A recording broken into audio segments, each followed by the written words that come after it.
Rebecca Brand, and today we're going to make classic chocolate chip cookies. For this recipe, you need chocolate chips, butter, eggs, flour, sugar, brown sugar, salt, baking soda, and vanilla extract. Preheat your oven to 375. You want it good and hot when you put these in. You'll need 3/4 cup of brown sugar, 3/4 cup of white sugar, and 1 whole cup of room temperature butter.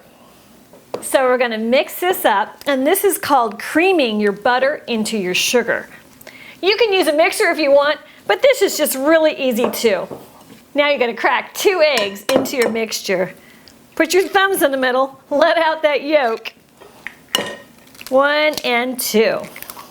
I always keep a little paper towel handy because look at a nice little package to throw away. So mixing your eggs, I'm moving on up to a whisk. Add to that 1 teaspoon of vanilla extract. Mix that in. And now we're going to do the 2-lane method, which is push all your ingredients to one side best you can. Add 2 1/4 cups of all-purpose flour to the other lane. I don't like to dirty a lot of bowls when I cook, and I've found that this is a pretty efficient way to handle the mixing the wet and the dry ingredients.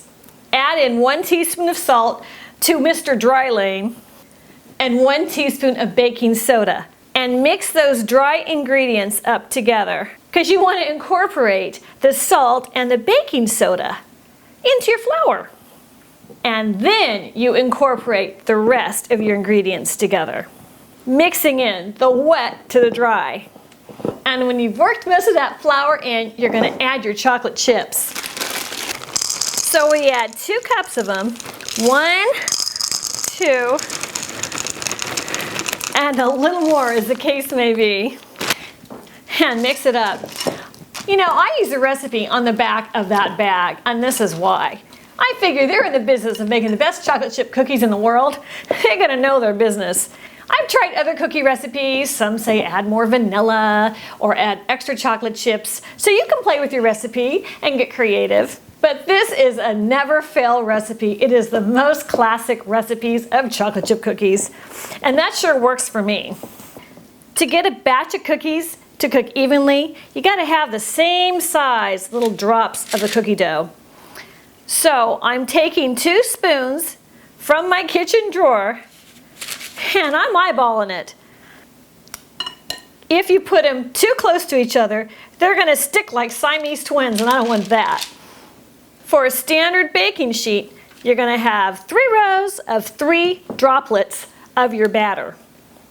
I use parchment paper on my baking sheet, and that's just because I don't want to have a messy cleanup afterwards. It doesn't matter though, it comes off with soap and water.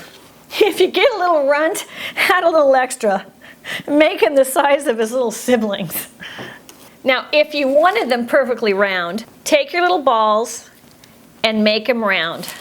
And then, when that butter melts in the oven, they flatten out and you have perfectly round cookies. But feel free to skip this step. And into a 375-degree oven for 11 minutes. Don't do 13 or 15 unless you checked at 11. It's really important to get the timing down because otherwise, if you walk away and forget this, you're going to have a house with smoke in it. The beeper beeped. I think they're ready. Oh yeah, that's what I wanted. And I have a tip for cooling them fast. I take out this parchment paper, I place it on the cold counter, and they're going to be ready to eat quicker. If you want a flat cookie, you got to let it cool before you try to take it off the paper. Let's try it. Okay, that's awesome. Enjoy your milk and cookies, subscribe to my channel, and let's keep making great things in the kitchen.